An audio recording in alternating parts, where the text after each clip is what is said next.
안녕하세요. 오늘 하루도 예수님으로 찬란하게 하루의 찬의 황소리 목사입니다. 오늘도 새날을 주신 주님께 감사드리며 새 힘을 얻는 귀하고 복된 하루가 되기를 바랍니다. 오늘은 요한계시록 22장 1절에서 6절입니다. 드디어 계시록 마지막 장을 시작합니다. 전쟁은 수많은 생명을 뺏어갑니다. 전쟁은 군인들만이 아니라 평범한 사람들의 일상과 가정을 무너뜨립니다. 한 남자가 나라의 위기를 눈앞에 두고 중대한 결심을 했습니다. 그는 아내에게 자신도 전쟁에 나가 싸워야겠다고 말했습니다. 아내는 말없이 남편을 바라봅니다. 치열한 전쟁터에서 남편이 돌아오지 못할지도 모른다는 두려움이 이미 그녀의 마음을 짓누르고 있었기 때문입니다. 남편은 그런 아내를 설득하며 약속합니다. 전쟁이 끝나면 반드시 돌아오겠습니다. 그 약속 하나에 아내는 눈물을 삼키며 고개를 끄덕였고 남편은 곧바로 전쟁터로 떠납니다. 그러나 전쟁이 끝났다는 소식이 들려온 뒤에도 남편은 돌아오지 않았습니다. 아내는 하루하루 기다림 속에서 보냈지만 결국 아무 소식도 듣지 못했습니다. 그 시대에는 그렇게 약속하고 돌아오지 못한 사람들이 적지 않았습니다. 초대교회의 성도들도 비슷한 기다림 속에서 살았습니다. 예수님이 승천하신 후 그들은 속히 오리라는 주님의 말씀을 문자 그대로 이해했습니다. 그래서 박해를 피해 산과 굴로 숨어들었고 광야 같은 삶 속에서도 예수님의 재림을 간절히 기다렸습니다. 로마의 핍박과 굶주림, 죽음의 공포 속에서도 그들은 믿음을 놓지 않았습니다. 그러나 시간이 흐르면서 성도들은 하나둘씩 이 땅의 삶을 마치게 됩니다. 그들은 죽은 후 천국에서 예수님을 만났습니다. 그리고 마침내 이렇게 물었습니다. 주님, 왜 속히 오신다고 하시고 우리를 이 땅에 이렇게 오래 두셨습니까? 그때 예수님은 미소 지으며 대답하셨습니다. 내가 속히 오지 않았느냐? 너희는 이미 나와 함께 있지 않느냐? 그제서야 성도들은 깨닫습니다. 예수님의 약속은 거짓이 아니었고 지연된 것도 아니었으며 자신들이 이해한 방식만 달랐을 뿐이라는 사실을 말입니다. 계시록 22장은 이 깨달음으로 시작됩니다.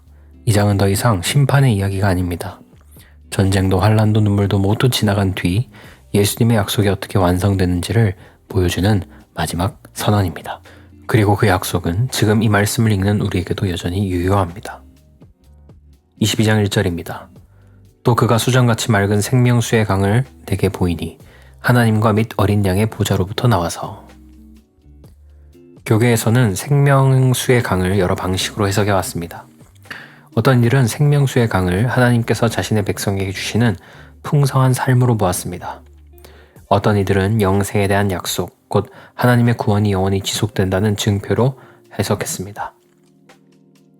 또 어떤 이들은 에덴 동산에서 흘렀던 강처럼 하나님의 은혜가 흘러가는 모습으로 보았습니다. 물이 성경에서 종종 성령의 역사를 상징하기 때문에 생명수의 강을 성령의 은혜로 이해하는 견해도 있습니다. 이러한 해석들은 모두 부분적으로는 맞는 말이지만 본문이 말하는 생명수의 강은 그보다 더 분명한 메시지를 담고 있습니다.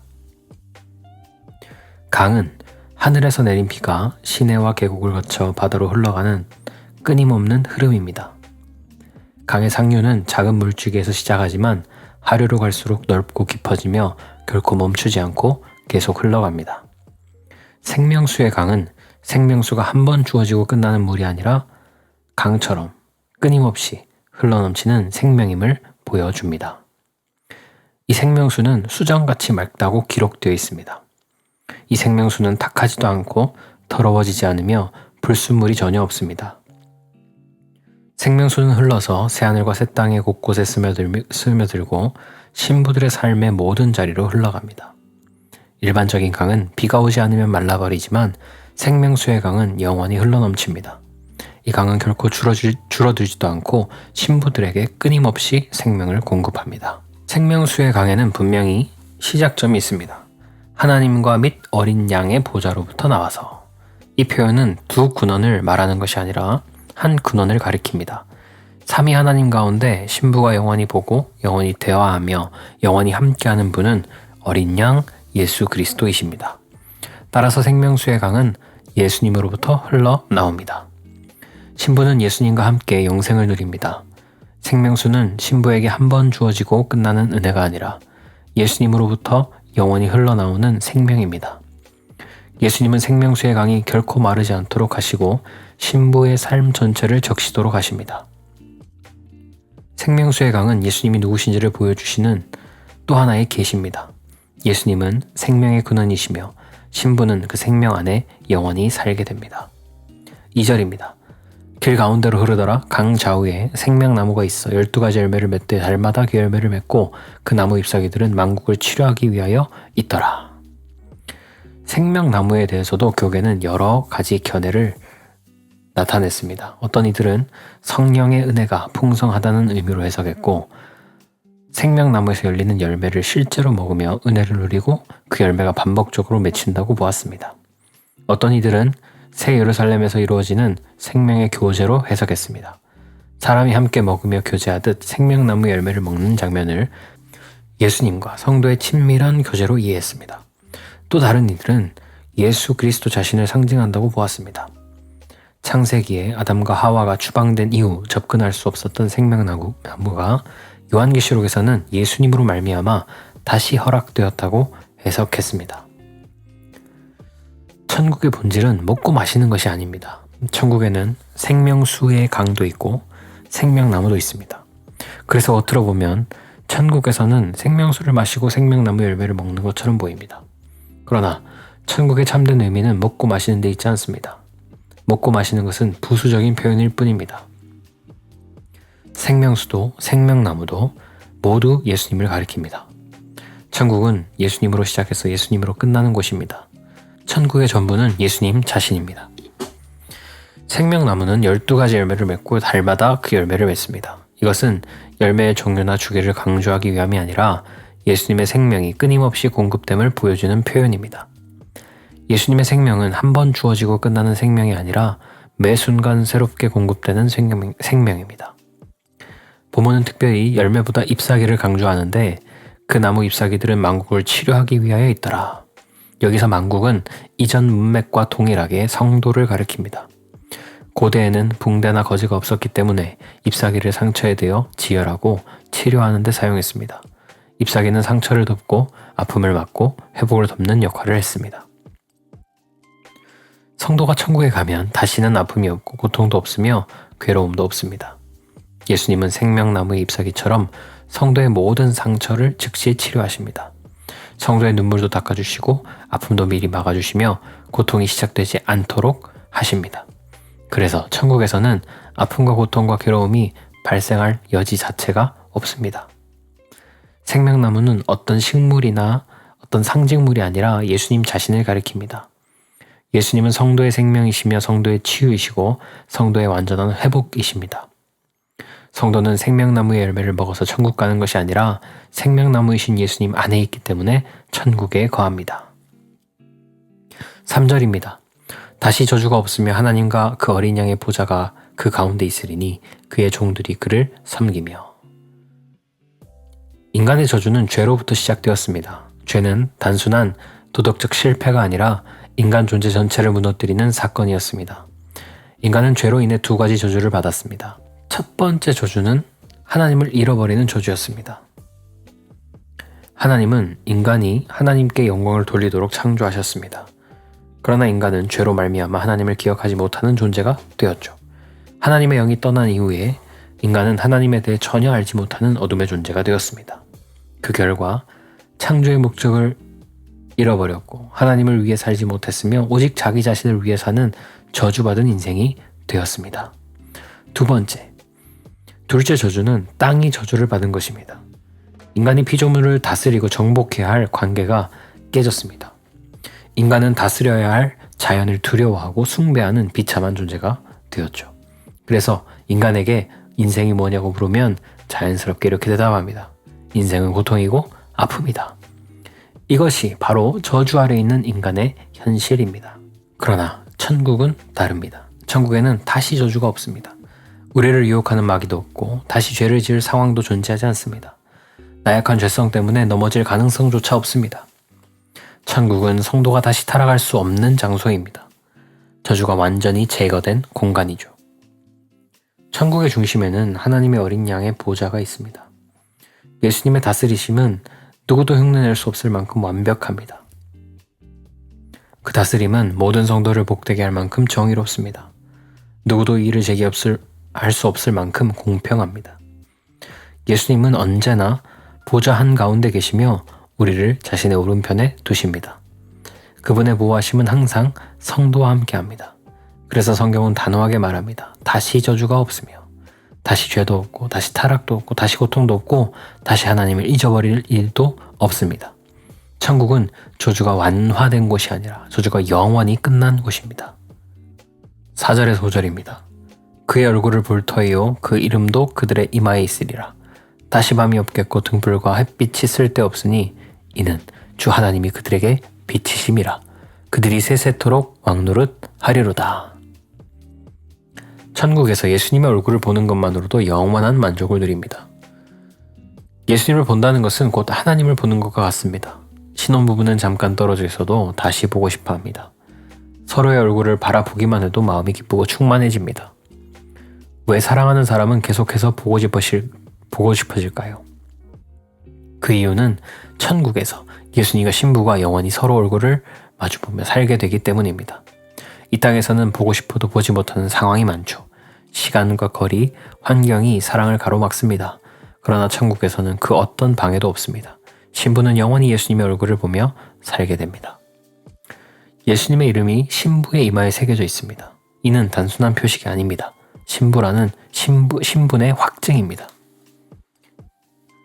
결혼한 부부는 법적으로 부부임을 증명하기 위해 혼인신고를 합니다. 예수님은 혼인증명서를 종이로 만들지 않으십니다.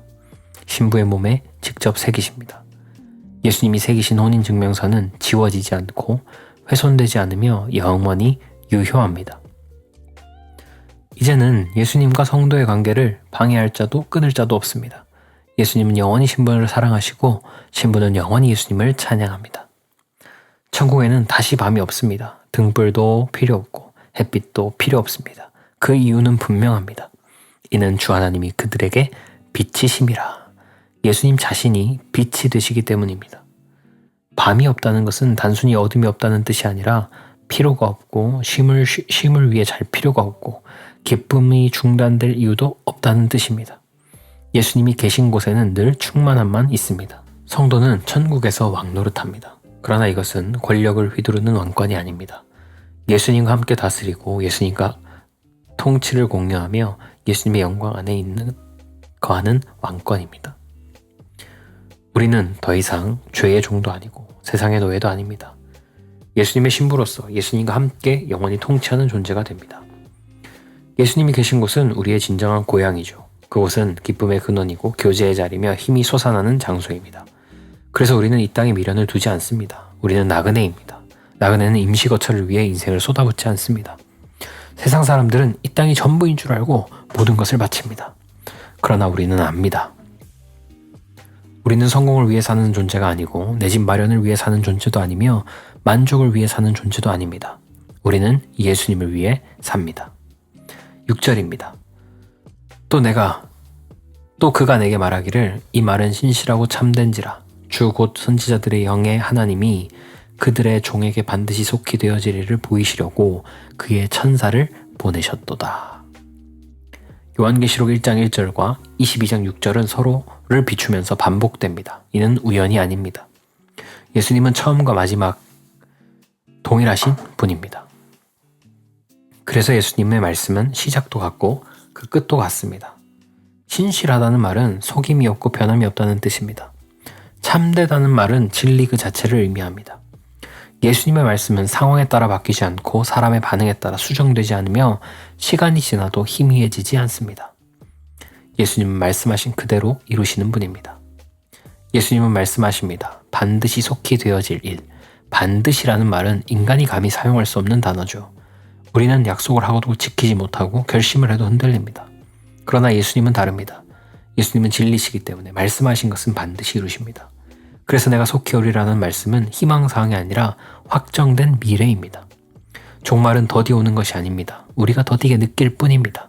예수님의 시간 안에서 모든 것이 정확합니다. 초대교회 성도들은 이 말씀을 문자적으로 이해했습니다. 그들은 예수님이 당장 오실 것이라고 생각했고 그래서 산과 굴로 피신하며 광야 같은 삶을 살았습니다. 그러나 그들이 죽은 후 예수님을 만나고 나서야 깨달았습니다. 내가 속히 이렇게 너희를 만나고 있지 않느냐. 예수님의 속히는 영원의 관점에서 본 속히입니다. 우리의 인생은 아무리 길어도 100년 남짓이죠. 그마저도 돌아보면 눈 깜짝할 사이처럼 느껴집니다. 우리가 200년을 살고 1000년을 산다 해도 영원과 비교하면 찰나입니다. 예수님의 시간은 영원합니다. 그래서 10,000년도 길지 않습니다. 그러므로 속히 오리라는 말씀은 조금도 거짓이 아닙니다. 우리의 인생은 수많은 장면들로 이루어져 있습니다. 사람마다 이야기는 다르지만 한 가지 공통점이 있습니다. 시간이 너무 빠르다는 것입니다. 이 땅의 모든 순간은 지나가면 추억이 되고 추억은 결국 희미해집니다. 그러나 예수님을 만나는 순간 이 땅의 모든 기억은 비교조차 되지 않을 만큼 작아집니다. 요한계시록은 공포의 책이 아닙니다. 심판의 책으로 끝나지 않습니다. 요한계시록은 신랑이 신부에게 남긴 마지막 약속의 책입니다. 반드시 이루어질 약속, 신실하고 참된 약속, 속히 완성될 약속. 우리는 이 땅에 영원히 머물 존재가 아닙니다. 우리는 나그네요. 본향을 향해 가는 신부입니다. 그러므로 이 세상에 너무 집착하지 말아야 합니다. 이 세상의 성공과 실패에 인생을 걸지 말아야 합니다. 우리는 예수님을 만난 날을 기다리는 사람들입니다. 그날이 오면 눈물도 아픔도 기억조차 필요 없어집니다. 오직 한 가지, 신랑을 만난 기쁨으로 찬양이 멈추지 않을 것입니다. 그래서 우리는 사도 요한과 함께 고백합니다. 아멘, 주 예수여 오시옵소서. 이 고백이 우리의 현재를 붙들고 오늘을 살아갈 힘이 되기를 바랍니다. 기도하겠습니다. 예수님 감사합니다. 계시록을 통하여 신랑이 신부에게 남긴 마지막 약속, 반드시 이루어질 약속, 속히 완성될 그 약속을 우리에게 주시고 그래서 우리는 이 땅에 살면서도 이 땅이 마지막인 것처럼 살지 않고 본 향을 바라보며 천국을 소망하며 살 수 있도록 은혜를 주시니 감사합니다. 주님, 오늘도 예수님을 다시 만날 날을 기다리며 기쁨으로 살아가는 우리 인생이 다 될 수 있도록 주님 역사해 주옵소서. 감사드리며 예수님 이름으로 기도합니다. 아멘.